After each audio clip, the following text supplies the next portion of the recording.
छुपाएंगे उतना बड़ा दंड मिलेगा, इससे बढ़िया तो सत्य बताओ राजा को।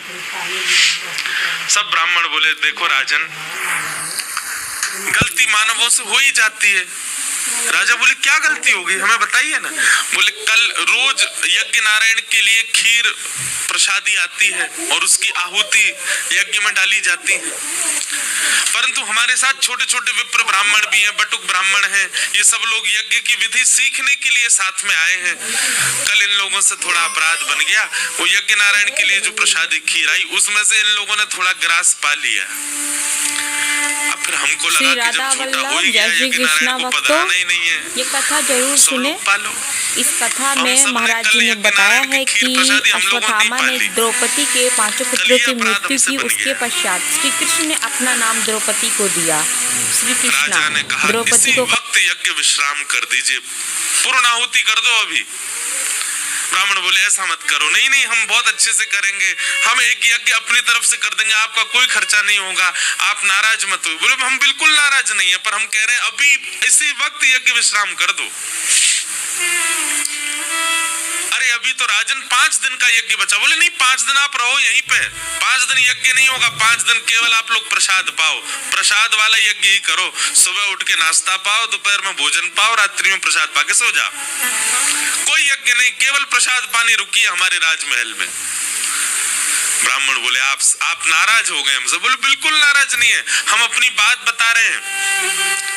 कल रात्रि में मैं और मेरी गृहिणी हम दोनों जब शयन करने के लिए अपने कक्ष में गए, दोनों के स्वप्न में एक साथ लक्ष्मी नारायण भगवान प्रकट हुए और सामान्य प्रकट नहीं हुए, नृत्य करते हुए अत्यंत प्रसन्न मुद्रा में प्रकट हुए। तो निश्चित ही हमें लगा कि यज्ञ की आहुति से ठाकुर जी अत्यंत प्रसन्न हैं, इसलिए प्रसन्न मुद्रा में दिख रहे हैं। पर यहाँ के पता चला कि यज्ञ की आहुति से नहीं, ब्राह्मणों प्रेम से खीर प्रसाद पा रहे थे, उससे ठाकुर जी प्रसन्न थे। तो हम तो केवल ये समझ गए हैं कि यज्ञ तो श्रेष्ठ है ही, पर यज्ञ से ज्यादा श्रेष्ठ ब्राह्मण की प्रसन्नता है।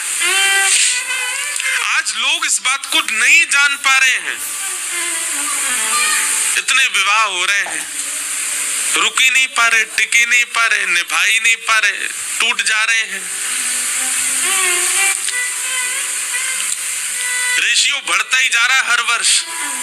क्यों? क्योंकि विप्र की प्रसन्नता को कोई ध्यान में नहीं रखता, आचार्य की प्रसन्नता को कोई ध्यान में नहीं रखता, गुरु की प्रसन्नता इसको कोई ध्यान नहीं रखता।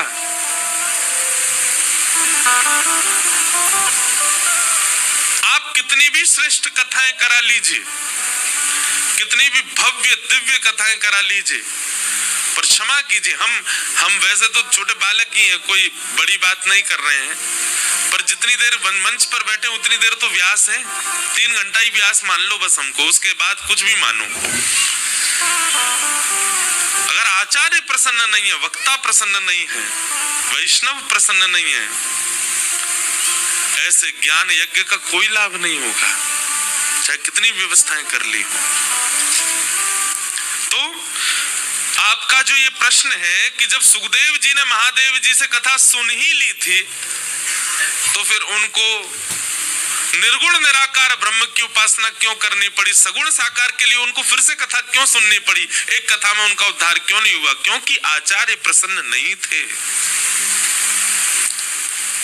आचार्य की प्रसन्नता बहुत आवश्यक है। फिर आपका तीसरा प्रश्न है कि ठाकुर जी ने पूरे परिवार को श्राप मिला था, तो वज्रनाभ जी और 16,100 रानियों को श्राप से कैसे बच गए? देखो, कर्तुम अन्यथा कर्तुम समर्थ ईश्वर, भगवान ईश्वर हैं, वो सब करने में समर्थ हैं और सब करने में और सब जो कर लेते हैं उसको ना करने में असमर्थ भी है, इसलिए उनको परमात्मा कहा जाता है। जो कोई नहीं कर सकता वो जो कर दे वो परमात्मा, और जो सब करते हैं वो भी ना करे वो परमात्मा। कर्तुम अकर्तुम अन्यथा कर्तुम समर्थ परमेश्वर। रही बात आपके प्रश्न की, यदुवंश में कई लोग ऐसे थे जिनको श्राप नहीं लगा, उनमें से एक उद्धव भी था। क्यों? भगवान चाहते नहीं थे कि उद्धव को श्राप लगे। दूसरी बात आती है वज्रनाभ की। वज्रनाभ को श्राप क्यों नहीं लगा? यहाँ भी ठाकुर जी की इच्छा थी। भगवान चाहते थे कि मेरे वंश में कोई तो बचे जो आगे चलकर मेरी भक्ति और मेरे स्थान का प्रकाश करे। वृंदावन का पुनः उदय करवाना चाहते थे ठाकुर जी। वृंदावन फिर से प्रकाशित हो, विकसित हो और कलयुग में लोगों के लिए सुलभ हो, उसके लिए वंश का एक व्यक्ति बचे, और उसके लिए ठाकुर जी ने वज्रनाभ को चुना। इसलिए वज्रनाभ को श्राप नहीं लगा। रही बात 16,100 माताएं, एक बात ध्यान से सुनिएगा। अब तो श्राप लगते नहीं होंगे, पर जब श्राप दिया जाता था ना तो गोत्र बोल करके और इस प्रकार से श्रापित किया जाता था। माताएं जो होती हैं वो सदा श्राप से और इन सब भावों से, अगर उनके पारिवारिक, उनके पति या उनके घर के पुरुषों को श्राप लगाए तो माताएं उससे सुरक्षित ही रहती थी। माताओं को उसमें सहभागिता नहीं होती थी। उसके पीछे कई कारण हैं। एक कारण तो माताओं के 2 गोत्र हो जाते हैं। एक गोत्र तो उनके पिता के यहाँ का है जहां उनका जन्म हुआ, और एक गोत्र विवाह के बाद पति का होता है। परंतु फिर भी वह दूसरा गोत्र जो है, जो पिता के यहाँ का है, वो चलता ही है अंतिम समय तक। जब माताओं के बच्चों का भी ब्याह होता है तो भी पूछा जाता है आपकी माता जी का क्या गोत्र है? बोले माता जी का ये गोत्र है, उनके पिता की तरफ से। श्राप गोत्र के रूप में लगते हैं। भगवान की अष्टपटरानियां जो थी उनको भी श्राप नहीं लगा। 16,108 टोटल पटरानियां हैं, यहाँ 16,100 की बात, पर उन 8 को भी नहीं लगा। उनको भी ठाकुर जी ने अर्जुन से कहा था कि लेके जाओ इनको श्री जी की शरण में, और जब अर्जुन लेके जा रहे तो बीच रास्ते में ठाकुर जी ने रूप बदल करके उनका हरण कर लिया था। तो माताओं का 2 गोत्रीय होता है। एक तो पिता का गोत्र चलता है, दूसरा फिर पति का गोत्र होता है। और जब इस प्रकार प्राचीन काल में श्राप लगते थे किसी व्यक्ति को, किसी पुरुष को, किसी मानव को, तो उसका एक पक्षीय सुरक्षित रखा जाता था ताकि शाप के काल में उसकी कोई देखभाल करने वाला भी हो। एक दया भाव भी रखा जाता था। पूरे यदुवंश को शाप लगा, माताएं उससे मुक्त रहीं। क्यों? संपूर्ण यदुवंश को शाप लगा है, माताएं मुक्त रहेंगी तो कम से कम शाप काल में उनकी सहायता कर सकेंगी। 16,108 रानियों को ही श्राप नहीं लगा। अष्टपटरानियों का ठाकुर जी ने हरण किया और वज्रनाभ के द्वारा 16,100 रानियों को वृंदावन भेजा गया ताकि वृंदावन का प्रकाश हो। फिर आपका चौथा प्रश्न है, पांडव स्वर्ग क्यों गए, वैकुंठ क्यों नहीं गए? ऐसा नहीं है।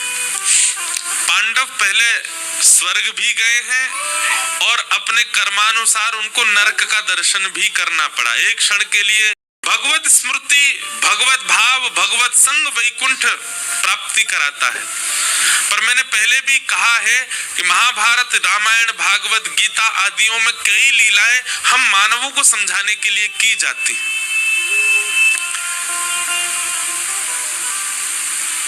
पुण्य यदि आपके जीवन में रह जाएंगे तो आपको स्वर्ग जाना पड़ेगा। पाप यदि आपके जीवन में रह जाएंगे मृत्यु काल में तो आपको नरक का भी दर्शन करना पड़ेगा। ये दोनों शून्य होने अति आवश्यक हैं। इन दोनों का शून्य होना बहुत जरूरी है। यदि पुण्य रह गए तो स्वर्ग दर्शन करना पड़ेगा और पाप रह गए तो नरक दर्शन करना पड़ेगा। और दोनों का शून्य कैसे होगा? परोपकार करने से, असहायों की सहायता करने से पाप शून्य होते हैं और उपस्थित भोग भोगने से पुण्य शून्य होते हैं। कहीं ना कहीं पांडवों ने देह त्याग नहीं किया, देह सशरीर जा रहे हैं। वे स्वयं स्वर्ग की सीढ़ियां चढ़ रहे हैं, स्वर्ग की ओर जा रहे हैं। स्वर्ग से ऊपर ब्रह्मलोक, ब्रह्मलोक से ऊपर वैकुंठ लोक है। सशरीर प्रस्थान कर रहे हैं, उनका कोई अंत आया नहीं था, स्वयं छोड़ करके जा रहे हैं भगवत धाम की ओर। इसलिए उनके पाप और पुण्यों को शून्य करने के लिए स्वर्ग का दर्शन और थोड़ी देर का नरक का दर्शन कराया गया। जब दोनों शून्य हो गए तब उनकी आत्मा देह त्याग करके वैकुंठ को प्रस्थान करी है। दोनों का शून्य होना बहुत जरूरी है। भगवान प्रहलाद जी से कहते हैं, नृसिंह भगवान, यदि पाप भी आपके अंदर बच गए अंत काल में और पुण्य भी बच गए तो इन दोनों के प्रभाव से आपको नरक स्वर्ग का दर्शन करना पड़ेगा। इसलिए दोनों को शून्य करो, बिल्कुल समाप्त कर लो सारा हिसाब। अंत काल में भगवत स्मरण करने से समाप्त हो जाते हैं, शून्य हो जाता है और उसके बाद मुक्ति की प्राप्ति, वैकुंठ लोक की प्राप्ति होती है। पर पांडव अपना स्वाभाविक देह त्याग करके नहीं गए, वे देह सहित ही भगवत धाम जा रहे हैं। इसका मतलब पाप और पुण्य दोनों उनके अंदर अभी बचे हैं। इसलिए पाप और पुण्य की शून्यता के लिए नरक और स्वर्ग का दर्शन कराया और उसके बाद देह पांच भौतिक को त्याग करके वे अपने आत्म रूप से भगवत धाम को प्राप्त किए। इसलिए उनको थोड़ा दर्शन कराना पड़ा। फिर आपका अंतिम प्रश्न, सब बोलते हैं राधा रमन जी अखंड ब्रजवासी, क्या राधा वल्लभ जी और बिहारी जी नहीं? ऐसी बात नहीं, ठाकुर जी तो अखंड ब्रजवासी ही हैं, परंतु श्री राधा रमन जी प्रकट ही वृंदावन में हुए और अभी तक वृंदावन में ही हैं। बीच में बिहारी जी भी भरतपुर शायद गए थे, भरतपुर आना हुआ था। बिहारी जी ने भी कुछ बीच में कुछ, अब पूरी बात तो मुझे नहीं पता, पर कुछ काल के लिए बिहारी जी भी ब्रज से थोड़ा दूर रहे थे। और राधा वल्लभ जी तो चित्तावल से ही आए थे। वैसे तो श्वेत द्वीप के ठाकुर जी हैं, महादेव उनकी सेवा आराधना करते हैं। सातों ठाकुर रहे तो वृंदावन में ही, प्रकट तो वृंदावन में ही हुए हैं, पर कुछ कुछ काल के लिए बाहर गए हैं। इसलिए अखंड ब्रजवासी हमारे श्री राधा रमन जी हैं। जब से प्रकट हुए तब तो वृंदावन में ही हैं, कहीं गए नहीं। इसलिए अखंड ब्रजवासी श्री राधा रमन लाल। इस प्रकार आपके सब प्रश्नों को हम प्रणाम करते हैं। अनेक प्रश्न आते हैं, कई बार तो कथा ऐसी होती है 3 घंटा प्रश्नों में निकल जाती है। आज कथा का विश्राम सत्र है, हम विश्राम सत्र की ओर चलें। भगवान का विवाह रुक्मिणी जी के साथ में सुसंपन्न हुआ। बंधुओं देखो, विवाह के लिए 2 होना आवश्यक है। एक व्यक्ति विवाह नहीं कर सकता है तो स्वाभाविक बात है, इसका कोई प्रवचन भी नहीं करना है, परंतु भगवत भाव में श्री जी और ठाकुर जी का जब विषय उठता है तो श्री जी और ठाकुर जी अलग नहीं है, एक ही हैं।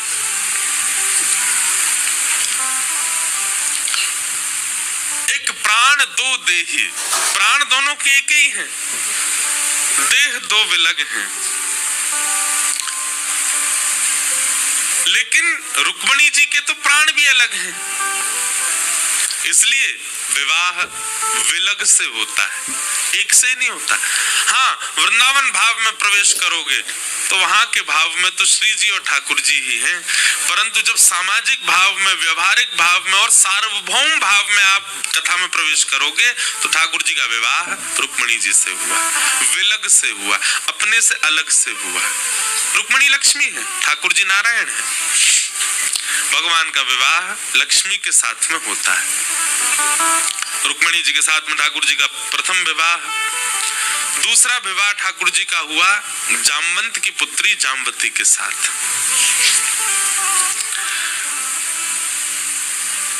सिमंतक नाम की एक मणि थी द्वारिका में, वो किसके पास थी? सत्राजित यादव के पास। उस मणि का स्वरूप था, वो हजारों किलो सोना रोज प्रकट करती थी। भगवान के मन में ये भाव आया कि एक व्यक्ति इतने 1000 किलो सोने का क्या करेगा, भोग भी नहीं पाएगा। एक दिन में जितना सोना प्रकट करती है इतना सोना पूरा जीवन भर भी लगा दे तो भी भोग नहीं पाएगा, लेकिन ये तो प्रत्येक दिन इतना सोना प्रकट करती है, अकेला व्यक्ति इसका क्या करेगा। तो भगवान ने मार दिया और मणि लेकर के भालू चला गया, मार दिया और मणि लेकर के भालू चला गया। लेकिन पूरी द्वारिका में लांछन लग गया भगवान के ऊपर।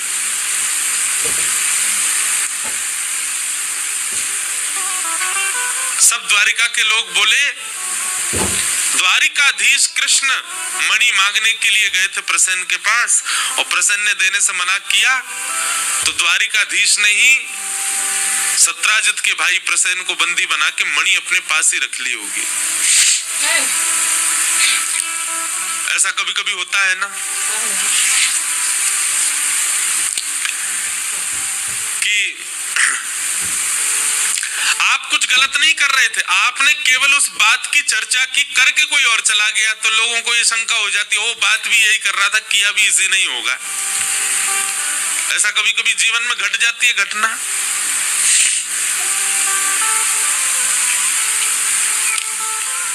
वही बात हो गई, ठाकुर जी ने तो केवल चर्चा की थी, पर मणि का हरण उसी काल में ही हो गया, तो भगवान के ऊपर ही सबका संशय चला गया कि ये चर्चा कर रहे थे, जरूर इन्होंने ही मणि को अपने पास रख लिया है। भगवान के ऊपर जब इस प्रकार का भाव रखा गया तो ठाकुर जी बोले, भैया ये संसार का नियम है। आज की कथा गृहस्थियों के लिए है। संसार का नियम है, आप कितना भी किसी के लिए कुछ कर मिटिए, कितना भी किसी की व्यवस्थाएं कर लीजिए, कितना भी अपनी पलकों पर किसी को रख लीजिए, आपकी इतनी सी चूक और वह व्यक्ति आपके जीवन के किए हुए सारे उपक्रमों को भूल जाएगा, केवल इतनी सी चूक पर आपको आग देगा। समझ में आ रही है बात?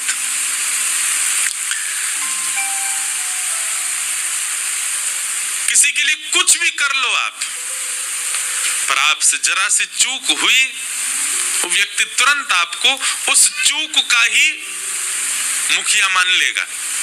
आपने जीवन भर उसके लिए क्या किया उसको सब भूल जाते हैं। पर ठाकुर जी के यहाँ विपरीत है।